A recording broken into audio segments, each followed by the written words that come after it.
right, let's see if this is working. So sorry about that, guys. Don't know what happened there. Everything just disconnected.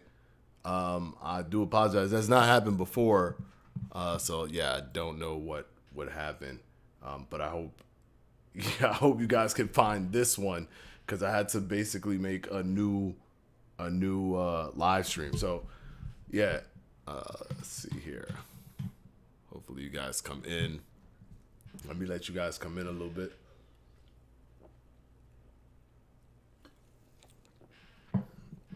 Yo. Okay, back with you. All right.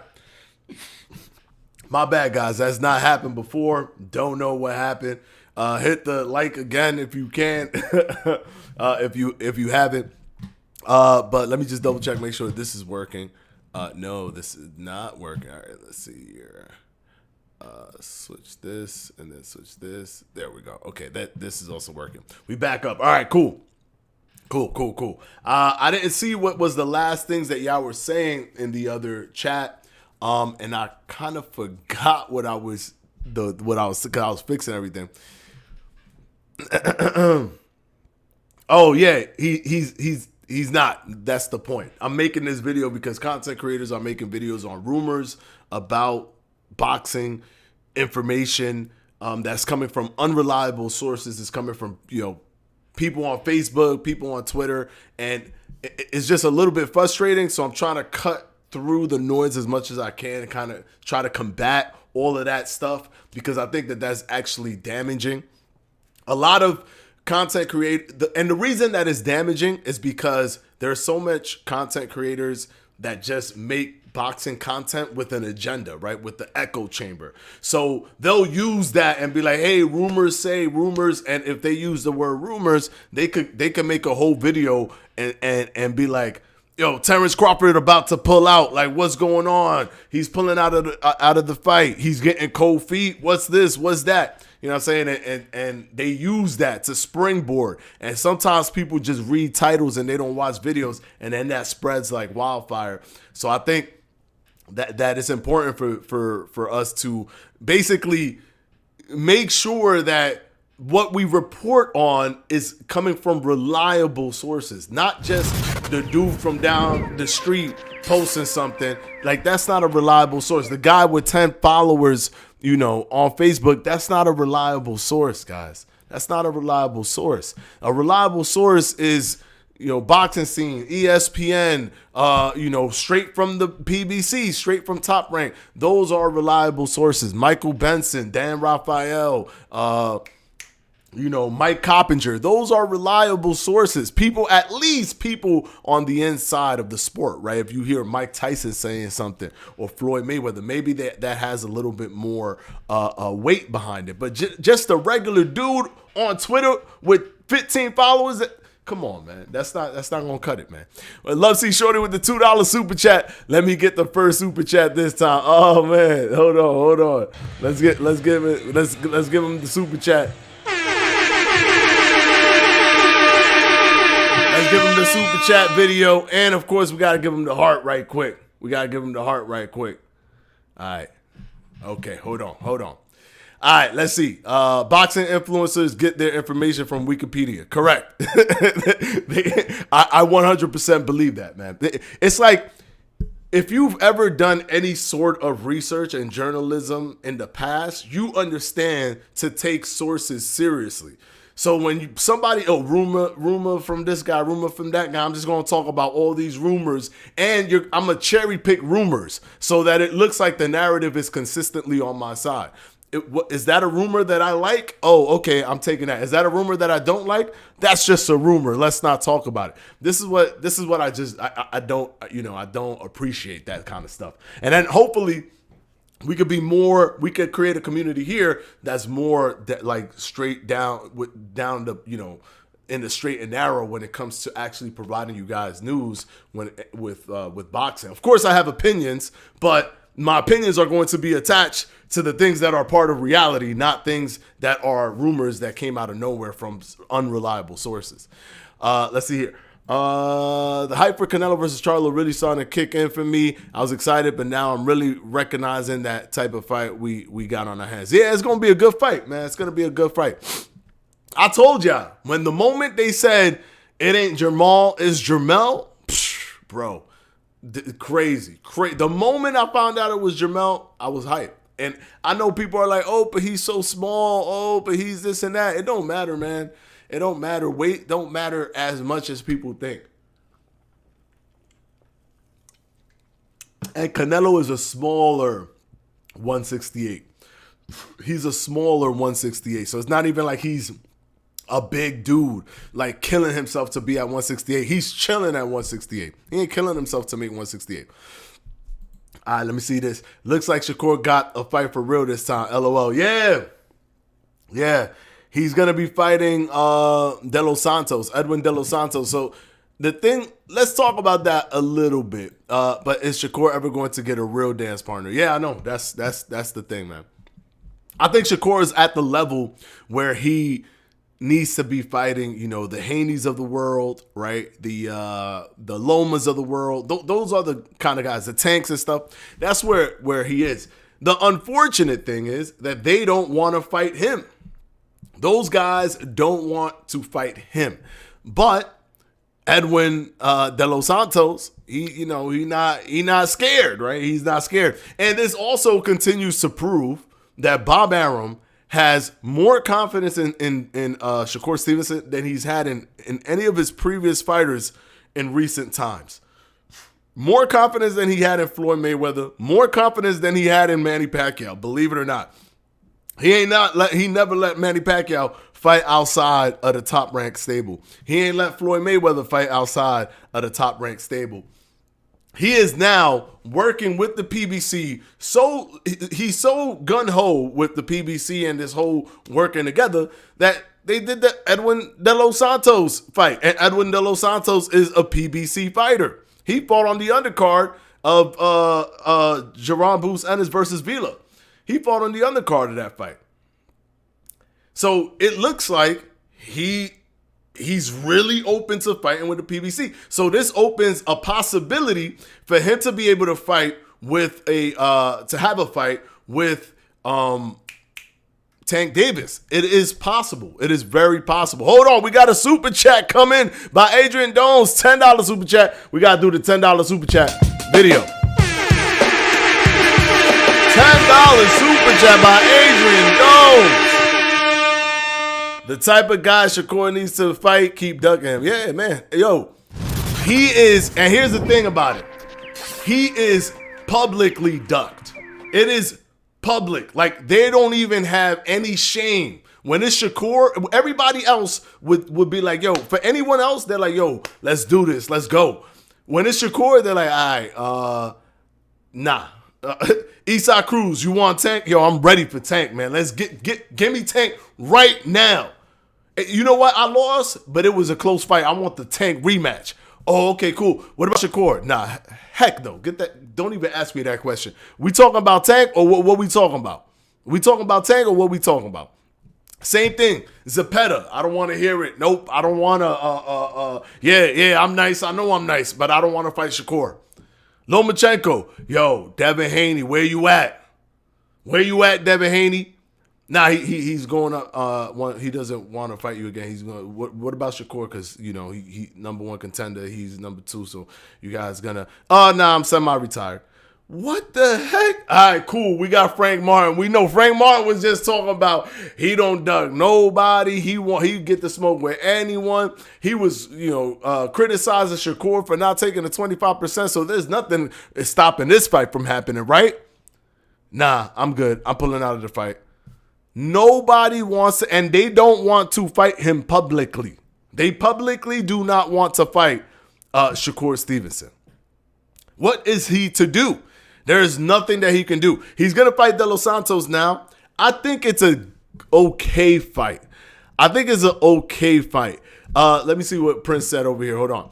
De Los Santos is so good. This one seems official. Really wish Edwin got Zepeda or Martin next. But I understand with the nature of all these fights not happening that he is the next best option. Really wish Edwin got Zepeda. You mean Edwin? You really wish Shakur got Zepeda or Martin next? Is that what you were trying to say? They be like, according to my sources, who Stephen A. Smith, exactly. Yo, they be like sources close to the camp. No, get out of here. Sources close to the information, and then, or according to my sources, because come on, man, I got all these subscribers. I gotta have sources. You don't got no sources, man. You don't got no sources. And if you do have sources, ain't no source call you to tell you that Bud Crawford is. Give me a break, bro. Give me a break. You just want to make a video that's cherry picking and that's echo chambering, that's consistent with the narrative that you love to push on your channel. Just say that. Just come on the thing and say, hey, look, I ain't hear this from nobody. But wouldn't it be weird if Terence Crawford didn't want to fight Errol Spence because he wants more money? I just want to talk about this topic because, we in here, we don't like Terence Crawford, right? So because we don't like Terence Crawford, let's come up with different scenarios where we could continue to dislike him more. And I think this is a really good topic on how to dislike him even further than how we dislike him now. Even though I have no credible information telling me this is a thing that's possible because, anything in life can happen. So let's talk about that. Just do that, bro. Just do that. Just do that. Just do that, man. I love how they be getting information before, Michael Benson got the information, before Dan Raphael gets the information. I mean, it is possible. Some of these content creators, they're big enough, right, where they do have sources, and sometimes they get called, before anybody else. But they're not getting called to tell them that Terence Crawford is pulling out of a fight that he's contractually obligated to fight in, right? They're not getting called for that, right? So they're just gonna front. They're gonna front. Hold on one second. Let's see. One thing I've noticed about Canelo is that he fights at his natural weight class. As you said, he isn't killing himself to make weight. Yeah, he's not. Which makes it seem that he's not that crazy. It's not that crazy difficult. The thing is, people get so locked in with the weight classes. They get so wrapped up in the weight classes. Like they're so like engulfed in the whole weight class situation where they're lost. They're lost in the sauce of, oh my gosh, he's 168. Like what is he gonna do? Bro, like, give me a break, man. It's not that big of a deal. Skills is way more important than weight. Sure, a heavyweight shouldn't fight a featherweight. 100%. That's too dangerous. I get that. But somebody of the height and reach of Crawford versus a Canelo, they're essentially the same. When we looked at Jermell Charlo versus Canelo Alvarez, Jermell looked bigger in every way. He was taller. He had a bigger frame. Everything. He looked bigger than Canelo. But we here sitting down talking about how this is too crazy for Jermell. It's a two-way street sometimes when it comes to this. Sometimes people just want a preemptive excuse, right? So if Jermell Charlo loses, they could say, oh, it's because he's mad small. But if Jermell Charlo wins, they could be like, look how amazing this is. He was so small and he beat Canelo Alvarez without actually acknowledging that Canelo has climbed so many different weight classes already. Canelo's already pushing it in the weights that he's at. He's already pushing it where he's undisputed. Why? Because he's sitting up there with skills. Skills pay the bills. It's his skill that's allowing him to beat all these guys that's taller than him, that's bigger than him. It's the skills. The skills are going to matter more than anything else. They're going to be roughly the same size when they fight, even with Crawford. Crawford might be a little bit smaller, but they're going to be roughly the same size. If you go to 140, that would be better. It's a lot of good fighters at 140. Yeah, Cam. Yeah. If Shakur moves up to 140, he'll be in a better position, but he just got to 135. I think he wants to at least get a belt there. That way he could be a 3-division champion. He could try to become undisputed. That seems hard because nobody wants to fight him. But the thing with Edwin De Los Santos, though, is that he will be fighting somebody with a hard punch. That's something that's coming out of this fight that he wasn't going to get out of the Frank Martin fight. Edwin De Los Santos reminds me of Joan Guzman. Slick, Dominican, but slick in the Dominican slick style. Because they got their own little quirks, right? He's slick like how a Dominican fighter is, a Dominican slick fighter. But he also hits hard. Like he has a super high knockout ratio. I think he has like maybe 16 fights with 14 knockouts, right? He's only lost one fight, I think, to William Foster III, and that was at 130. So William Foster III is still fighting at 130, so he's not even avenging that. But he's had good wins after. I think his best wins was his fight that he just had. What's the name of that dude? Adorno, and the fight with Valenzuela. Those two fights is probably his best fights in my opinion. But is he at the level of a Shakur Stevenson? No.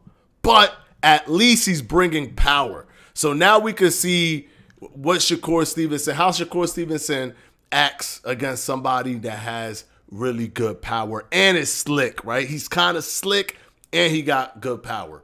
So this is a unique element that we've not seen before with Shakur having to deal with. Granted, Shakur has distance control mastered, right? He's unlocked. He's grandmaster, unlocked master, super master champion of being of controlling distance. So it's going to be tough to land that punch when he knows every millimeter of where he is in reference to how easily you can hit him. So that's going to be a tough task, but I'm super happy. De Los Santos was chasing Shakur Stevenson in terms of, I want this fight. And when it was time to put up or shut up, he put up. He wants this fight for real. I don't think he's scared. I think he's super confident in himself. I think he thinks he could beat Shakur Stevenson. So this is going to be a good scrap. And the winner will become the WBC champion. And I think that this is great for Shakur. If he wins, he'll become 3-division champion. And maybe he unifies. Who knows? But if he does move up to 140, he got a lot of options. I mean, Devin Haney is up there. Devin Haney might move to welterweight, though, if the moment he goes up to 140. He should flank Devin Haney. He should fight Edwin De Los Santos and then just move up to 140 and be like, yo, what's up? What's up, Devin Haney? I'm at 140. What's good? That's what I think he should do. That's what I think he should do. Because then it's going to be like, Devin Haney, you're not going to just fight one fight, right, and move up, right? You're not going to just fight one fight and move up. So I think that would be a smart thing if Shakur does it. Prince, what's going on? Adrian Dones, what's up? Your SLK goated. What's up, brother? What's up, Prince? Hope all is good. Edwin, a real warrior, immediately coming off the Rayo fight, then a great performance in his next showing, and he's ready to fight for the vacant belt. Yeah, and he's a power puncher. Gonna lose like 10-2 to Shakur, but it's fine. Yeah, I mean, who's not gonna lose 10-2 to Shakur? Like, it's pretty much everybody out there. Shakur is just that good. Y'all ain't got no sources. Great quote. The barber is their source. Yeah, the barber. They said down there like, yo, you know what I heard? And like, what happened? Yo, Terence Crawford wants too much money. He might pull out of that Errol Spence fight for the rematch. Word? I gotta tell my audience when I get back home. Thank you, man. Let me get the fade on the left, but then do the lines on the right. That is what they take and do a whole video on and get content. And get views off of that. That's their content. That's content for them. That's content. Shane Bosey, what's going on? Is Terence going to pull out of the rematch? Nah, he's not. I'm just making this video. This video is the title is a parody of the titles that we see out there with all these people just taking unreliable sources to make videos on. He's not doing that. My man with the LaCroix per usual, of course, man. That just reminded me I opened the other one, man. I just drank that one. Like that. These things taste delicious, man. These are great. 0 calories too. That would be hilarious. Yo, I'm telling you, man. That he need to do that. Agreed. He should just jump up to 140. He ready for 140. He could just skip 135. Yeah. No, get a belt so you could be like, all right, I got the belt, right? So I'm 3 division champion. Get the belt, move up. He not going to even get, this is going to be the crazy thing of the people that hate Shakur Stevenson. He's not even going to get love for when he wins this belt because it's going to be like too many degrees down. It's supposed to have been him versus Loma. Then after that, it was him versus Frank, and it just keeps going, right? It just keeps going. So he not even going to get love for this because he went so down the bracket. He fighting like the 5th tier, right? He's fighting the 5th tier. He should have been fighting tier 1, but he's fighting tier 5. So he's not even going to get the love that he should get for winning the belt. They're going to be like, oh, you're a paper champion. Oh, this one's fun. We could just call him a paper champion, guys. Hey, come on, guys, huddle up. Everybody that don't like Shakur, come on, huddle up. We just going to call him a paper champion. This is easy because it isn't a lineal belt. He's not beating the man who beat a man. He just getting the title out of nowhere. It's vacant, and he ain't fighting. He didn't fight the number 2 contender, the number 1. He going all the way down. So let's give him hell for this forever, so that he could feel. You know what I'm saying? So we could feel good and he could feel bad. That's what we're gonna get. So just get the title so you can say that you got it. That's what they were saying to him at 127 or 126. That's what they were saying to him, that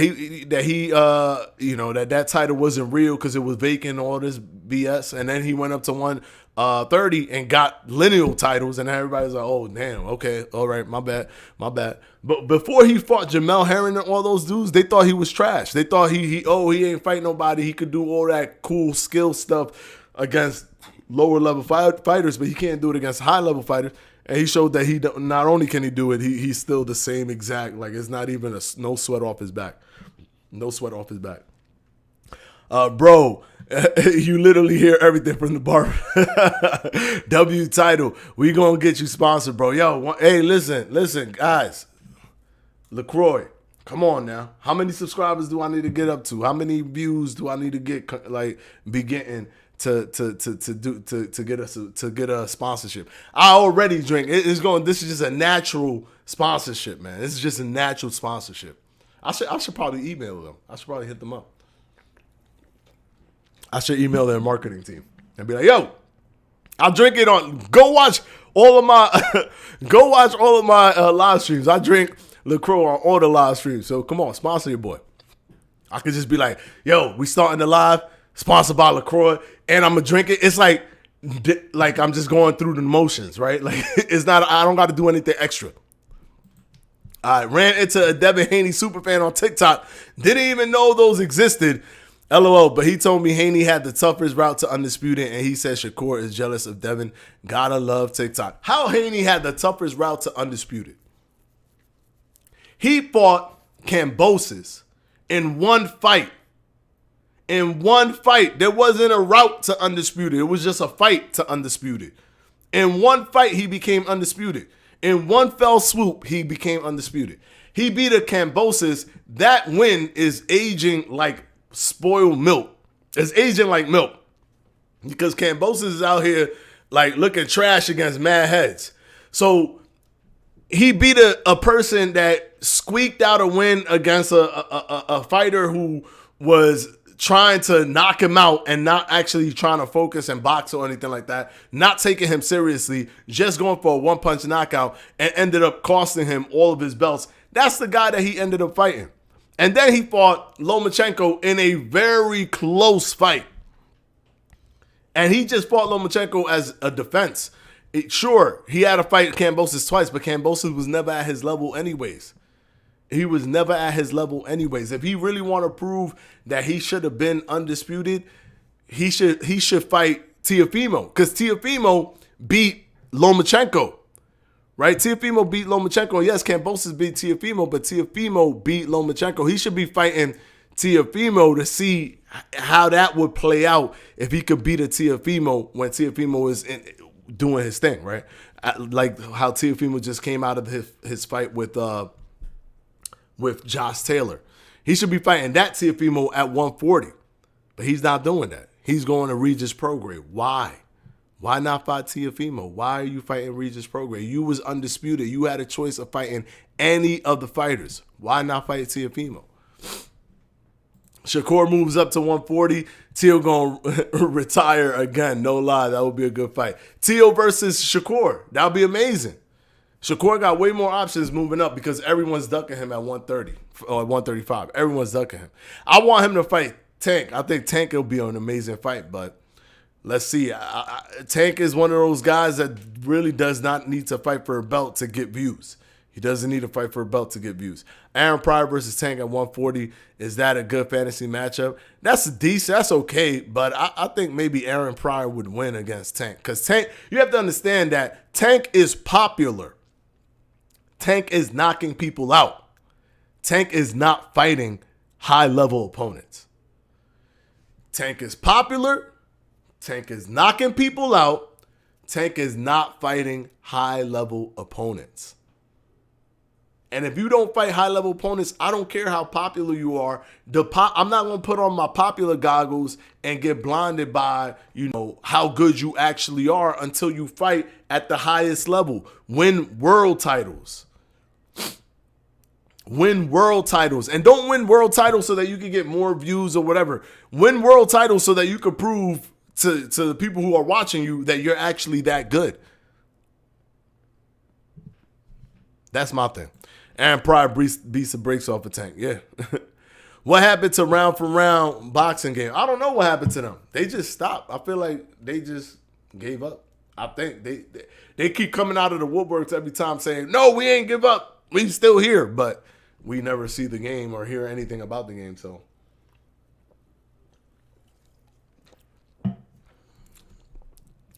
I don't know how durable Tank is. But I have to assume he's not making it to round 11. Yeah, Aaron Pryor is gonna be a problem for Tank. Nah, because one time you drank a Celsius, I wrote it down, episode 32.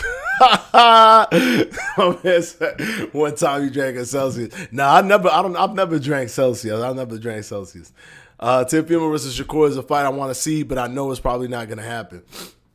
It could happen. I mean, it all depends.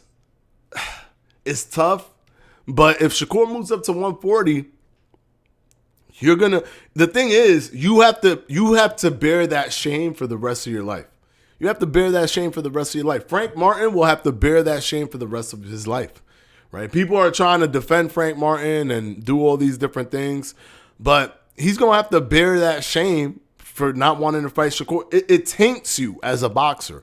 Now you look like, yeah, you beat that guy. Like whoever he ends up fighting, the consensus is going to be, or not the consensus, but a lot of the thoughts from a lot of people are going to be, yeah, you beat him, but why didn't you want to fight Shakur?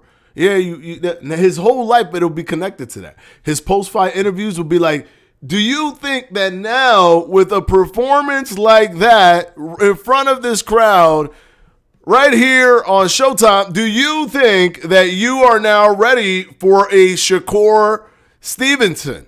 And he's gonna be like, yeah. I mean, we not ducking and dodging nobody. We not ducking and dodging nobody, ducking and dodging, right? So we not dodging and ducking and ducks and the Dodgers. So basically, we not ducking. So what's gonna happen is I'm gonna talk with my team. We're gonna try to come up with an excuse. I mean, with a contract, and then we're gonna try to get together and see, what happened. Because I'm just a fighter. I don't make the fights. I let my promoter do it so that we don't duck and dodge, nobody. That's what we're gonna get for the rest of his life. That's what we're gonna get. He's gonna be hoping and praying that Shakur moves up to 140, so he don't never have to. So he seldomly has to hear about that. And then he's gonna drain himself to make sure he stays at 135 forever. That's what we're gonna get with Frank Martin. That's what we're gonna get, because what he did makes no sense. People are trying to cap for him so bad, but what he did makes no sense. It makes no sense. How are you going to pull out of a fight after you decided not to cancel? After you decided to cancel the purse bid, that don't make no sense. And now I'm hearing people like, "Oh, he didn't know. He didn't know his team was doing all that stuff and canceled the purse bid. He ain't know." So it's like, "Oh, okay." So then he's surrounding himself with the wrong team. Is that what you're saying? He's surrounding himself with people that don't have his best interest. That's what you're saying? It got to be one or the other. Which one is it? I'm positive that he knows, that he knew what was going on. I'm positive. Toughest politically, maybe not toughest physically. They were trying to keep Devin away from the title picture. Toughest politically. Okay. Yeah. Maybe. Yeah. Not in terms of the fights he had to fight, but maybe, yeah. Politically, it was tough. I got Tank winning against Shakur, and yes, I'm being biased. LOL. Okay, hey, look, man. Shakur. The thing with Shakur is, from the eye test, he looks better to me than Tank. But on top of that, I don't even need the eye test, because he's also shown me the actual physical test where he fights the best fighters in the division. And Tank doesn't fight the best fighters in the division. So just off of that alone, I already know that Shakur will more than likely beat Tank Davis. But also, I could tell from the way they fight and just analyzing how they both, engage with their opponent, that Shakur Stevenson would win that fight as well. Even just from that. But even if you wanted to use just the evidence of what they do, Shakur Stevenson is constantly, always fighting the best fighters, winning the world titles in every division that he goes to. Haven't seen a lot of the heavyweight news in boxing lately because Tyson Fury is fighting Ngannou. That's the biggest heavyweight news. Joe Joyce is about to rematch Zhang. That's okay news. But Ngannou versus Tyson Fury, that's the biggest heavyweight news. Heavyweight sucks. Heavyweight is not as entertaining, in my opinion. Even when there's like good fighters there, it's not that entertaining because they tend to be the slower, more lumbering division, in my opinion. And very seldom do they have skills. The Tyson Furies and the Usyks are so few and far between in the heavyweight division. We normally don't get guys that are skillful, good footwork, and all this stuff.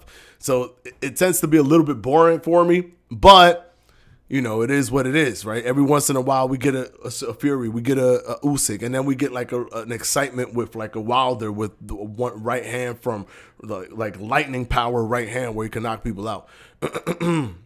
Yeah, I do agree that the old school heavyweights were good because they were smaller. They were much smaller. They were more nimble back in the days. They were much more smaller and nimble back in the days. Now they're too big. It's all about just be as big as possible, and it's not so much about be nimble and be smooth and slick and sharp. It's not about that anymore.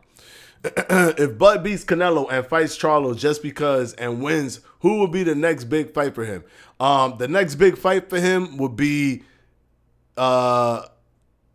getting acclimated to life after boxing. Because after that, I mean, technically he could fight Benavidez. If he fights Benavidez, then that would just be if fighting Benavidez and beating Benavidez for Terence Crawford would basically make him in the conversation for one of the best ever. Like you would have to remove your nostalgia bias and understand the magnitude of going up so high and not just going up to fight one guy, but going up, you're fighting two guys, even if we took Jermell out of the equation, because let's say Jermell lost to Canelo, he fights Canelo, who beat Jermell, so he could kind of kind of get that off of the bounce off of beating Canelo, and then beat Benavidez, where the super fight was supposed to be Canelo versus Benavidez, but then you ended up beating Canelo and Benavidez at a weight that you're not even supposed to be in. That would be insane. That would be insane. At that point, we will have to start talking in the vein of, is this man one of the best of all time? We have to start talking about that. So Cameron Moulton is going to debut on the 30th. I'm looking forward to that. I'm looking forward to that as well, man. I've been watching that kid for a long time, waiting for him to go pro. I've been watching that kid for a long time, since he was a little kid. Couldn't wait to see him go pro, and now he finally is. I think that's amazing. I don't know if it's the prelims or official undercard. I'm going to just have to be on point with it. I think they wanted him to have a real crazy fight right off the jump. Mr. Nobody, what's up? What do you think about the Abibuchi could have done had he not had his issues? Who Abibuchi could have done? I don't know. I don't know who that is. I have to let me check. Let me see. Maybe I know him by face, but I don't know from what you just wrote. Are you talking about Ike? Yeah, this is too long ago. He was a heavyweight, right? Yeah, it's too long ago. This was like in the 90s. He beat David Tua in 1997 and future world champion Chris Bird. Yeah, nah, I don't. I would have to watch. I would have to watch some fights of his. The way I see it, Haney gets smoked by Tank. Tank gets smoked by Shakur. Shakur will be in a competitive chess match with Haney, but he will win. So Shakur will be in a competitive chess match with Haney, but he will win. Tank gets smoked by Shakur. The way I see it, Haney gets smoked by Tank. Haney, yeah, I see. Okay, I could see. The thing is, Haney, I think Haney could beat Tank, because if we're looking at the competition level, there's no one even close to Lomachenko for Tank. There's no one even close to a Lomachenko, like as an opponent for Tank. But Haney fought and beat Lomachenko. Now you can say, oh no, it was a robbery, but the fight was close. So even though you think it's a robbery, it was still a close fight that he had with Lomachenko, which is still really telling. I do think Tank has a better chance of beating Haney than he does of beating Shakur. And I do think that Shakur, to me, I just see Shakur beating Tank. So I think the way it looks is Haney beats Tank and Shakur beats Tank, but Shakur beats Haney and Tank. That's how I see it. Let's see. Who you got? Benavidez versus Andre. I think Benavidez will win that fight. Benavidez wipes him. Zab Judah versus Shakur. Who you got? Shakur Stevenson. Shakur Stevenson is a little bit ahead of his time already. He's a little bit ahead of his time. When a boxer has skill elements that are ahead of their time, it's going to be tough for somebody to beat them, especially somebody from the past. Right? Because they're already, they need to fight people in the future that don't even exist yet because they're so ahead of their time. His distance control is like we've never seen before. Right? So I don't know that somebody like a Zab Judah, who had trouble with people like Casa Tzu and Floyd Mayweather, would give a Shakur Stevenson trouble. I can't see that. At that point, that would make Bud the GOAT of boxing. Yeah, that's what I'm saying. Like, he would have to, like, you would have to take your nostalgia goggles off and be like, yo, that's it. Like, this dude could be the best. Like, obviously, everything in boxing is subjective. So all I'm saying is that he would be a legitimate in the conversation legitimately. He would be in the conversation legitimately because now he's doing astronomical stuff, right? He's doing stuff that people just don't do. We can't look at all his opposition and be like, oh, but we got to see, did he fight so many superstars and so many good fighters? It's like maybe so many superstars, so many good fighters don't exist in his era. But the ones that did, he went and did insane stuff like go up to their weight class, jump in 3 weight classes or whatever you want to say, 2 weight classes because he's going to fight at 154 against Errol Spence. Jump in 2 weight classes and fighting these guys, right? But he also became undisputed. He's also the only male to become undisputed in 2 divisions. If he beats Canelo, he will be undisputed. The only boxer, period, female or male, to be undisputed in 3 divisions. White, Franklin, Adelaide, Chisora, Bacoli, Washington, Franklin, Dubois, and Yoka all suck. Heavyweight is in shambles. yeah. Let me see. Yeah. But we got Fury. We got Usyk. You know, they're still there. They're still there. They're just not gonna fight each other, but they're there. I think the old days of boxing and the modern days of heavyweight boxing are polar opposites. Back then, they were saying to not be too big. Now they're saying that you can't be big enough. Yeah. Now it's all about be as big as you can. Be as big as you can. Heavyweight, it'd be. I can't even say that last name. I thought he would have cleaned out the division. I was just looking at some stuff, some information about him. But I like I said, I gotta look up more to be able to have this conversation with you, Mr. Nobody. Haney doesn't have the chin or the body to endure Tank's power. Yeah, but he does have a good jab. And here's another thing with Tank, right? Tank fights in a way where he cares so much about the one-punch knockout. Like, he cares so much about it. So much that he doesn't even show his cards. He fights very cagey until he figures out what will work, and then he knocks you out. So I've explained this before in the past, in some live streams from the past, where he fights you in his mind. He's not fighting you physically. He's fighting you in his mind. He's looking at all the things, all your twitches, the things you like to throw. For multiple rounds, he's taking multiple pictures, creating this memory bank of things you like to do, your tendencies, how you like to shift when he hits you in the body, when he hits you in the head, what you like to do. He's figuring all of that stuff out so that he can launch that one punch with all of his might. And he knows that he has so much power that he'll knock you out. And that's what he does. He's just consistently fighting you in his head. But the problem with that is that when he's doing that, he's getting hit while that's happening. Even with Ryan Garcia, before he dropped Ryan Garcia was, although he was blocking a lot of it, Ryan Garcia was kind of winning the fight until he got dropped. But he was just going hand, boom, boom, boom, hitting him. And he overcommitted, obviously. And then he got dropped. But my point is, even look at his fight with Rolly Romero. He was getting tagged up until he hit him with that one punch. Same thing with Leo Santa Cruz. Getting tagged up. And then he hit him with the uppercut. He fights you in his mind. But as he's fighting you in his mind and not physically, his opponent is fighting him physically. Now, that I think will work against him against a Devin Haney.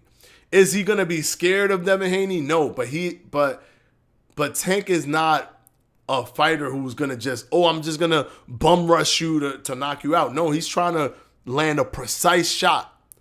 And Devin Haney could work off of that. And also, Devin Haney, to me, since he's fought better opposition, I think that it's easier to say, looking at the evidence, that he could beat Tank, because Tank hasn't proven that he could do that stuff against better opposition.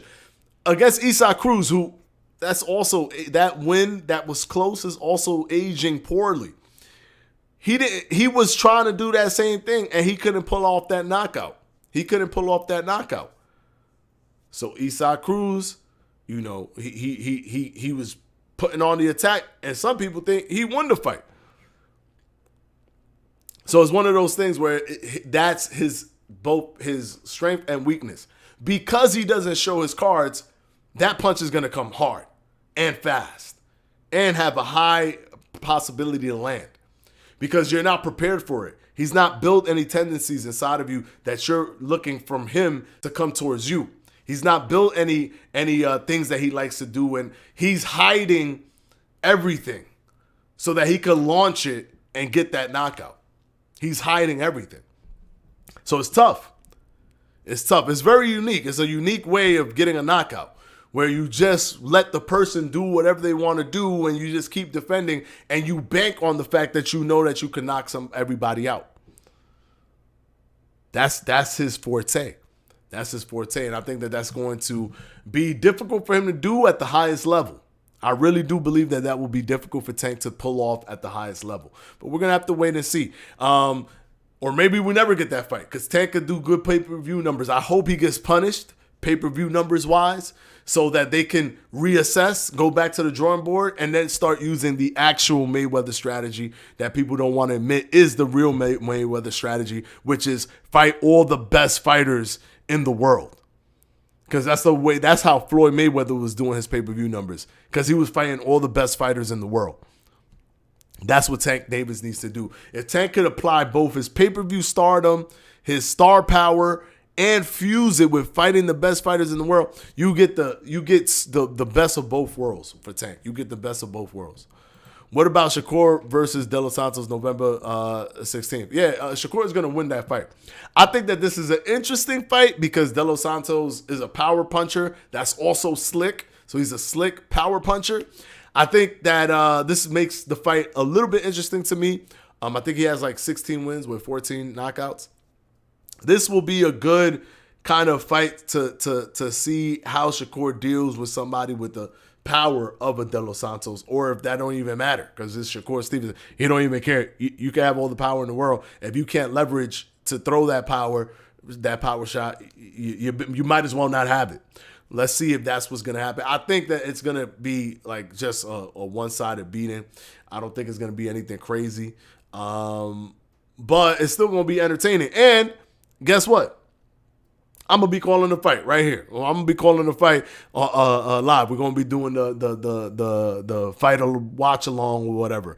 The fight is still on Thursday, by the way. It's still on the same date that they were going to do the Frank Martin fight. So it's still on a Thursday. It's still on the whole Formula One at Vegas thing, Grand Prix, whatever. And it's like following the Formula One. So they're hoping that people kind of watch Formula One and just go right into the boxing fight. But we'll have to wait and see. I've heard a lot of people say, oh, this doesn't transfer. Like, no, this is different sports. But you go right into the event. So if somebody didn't even like know anything, somebody's just a casual fan. Sometimes casual fans are like, ooh, boxing, this is cool. I'll watch. They're hoping that they could get bleed over from people just continuing to watch ESPN when the boxing event starts. So let's see what happens there. What do you think about Dimitri Bivol's skill? I think he's incredibly skilled. I think that if Bivol was to fight Artur Beterbiev, I do believe that Bivol would beat Artur Beterbiev. But the problem is they're not fighting each other. For some reason or another, they're not fighting each other. Game over. I'm super late. Sheesh. Yeah, man. It's already 8 o'clock. Let me just get through these comments here, these chats, and then we'll go ahead and close it out. Then wait if Mayweather came back against Bud to give him his final test. Then what if Mayweather came back to fight Bud would win. Not because he's better than Mayweather at his prime. Not saying that. But he would win because Mayweather is so rusty from actually fighting a legitimate fighter that it will be too difficult. And Terence Crawford he's too sharp. He's too sharp. He's been fighting for too long. Shakur has been my dark horse since his debut. Yeah. Same. Not even. Since he was in the Olympic trials training to go to the Olympics, I already knew that he was special because they started putting out a lot of his sparring sessions and he was beating all these guys. I'm like, wow, like in sparring. And I'm like, wow, this is amazing. This kid is amazing. Then I see him go to the Olympics and win a silver medal when we haven't won that high of a medal since 2004 Athens with Andre Ward. I was like, nah, nah, this dude is special. And then when you actually break down what he's doing, it's like, damn, he has like this force field kind of style where it's hard to penetrate. Like it's just a lot of things. So I became a fan of Shakur like from the jump. And when Mayweather left, I always have someone in boxing that is my favorite boxer. And I always have to have somebody in boxing as my favorite boxer. But I analyze everything, and I always want to have the boxer that represents the ethos of what I like in a boxer. And when it was Floyd left, I went to my second favorite fighter, which was Andre Ward. So Andre Ward was my favorite fighter for a while. And then when he left, Shakur Stevenson became my favorite fighter. So I don't pick my favorite fighters. I don't pick my favorite fighters loosely, right? I'm very intricate in how I pick my favorite fighters, which is why Floyd and Andre Ward both retired without ever losing a fight. Because that type of style, that type of intelligence is what I like in a fighter. And I think Shakur Stevenson, selective, that's the word that I was going to use. That's the word. And that's why I think Shakur is kind of in that cloth where he's that smart, super smart fighter that doesn't like to get hit. He likes to hit, but he don't like to get hit. And he's really good at making sure that happens. Valdez fight, yes, I think when Shakur fought Valdez. Haney has the horrible habit of dipping to his right when slipping a punch. Tank will catch him bad. That is possible. W Stream Gang, for real, as always, fire. Thank you very much, guys. Hit the like on your way out. It was a little messy because we got disconnected and then we had to reconnect to a new live stream. I do apologize, but of course, we've hit 8 o'clock already, so we're going to go ahead and end the stream here. But just know, we are live every Mondays, every Wednesdays, every Fridays. So even if you don't see a notification, because YouTube don't be sending out notifications. They treat the subscribe button like you ain't pressed nothing sometimes. So if you don't want to go by that, don't go by that. But just know, every Mondays, every Wednesdays, every Fridays, we start our live stream at 7 p.m. Eastern time, and we end at 8 p.m. Eastern time. So 1 hour podcast, Monday, Wednesdays, Fridays, 7 to 8 p.m. Eastern time. Hopefully you guys enjoyed it. There was more that I wanted to talk about in this one. I also wanted to talk about the whole Terence Crawford, Keith Thurman, Danny Garcia thing, but we'll talk about it later. We'll see what develops from that, and we'll talk about it on Friday. All right, until the next one, guys. Peace out. Thank you so much. Hit the like on your way out, please. It helps the video. People watch these videos on demand after the fact. And I'll see you on Friday. Peace out, guys.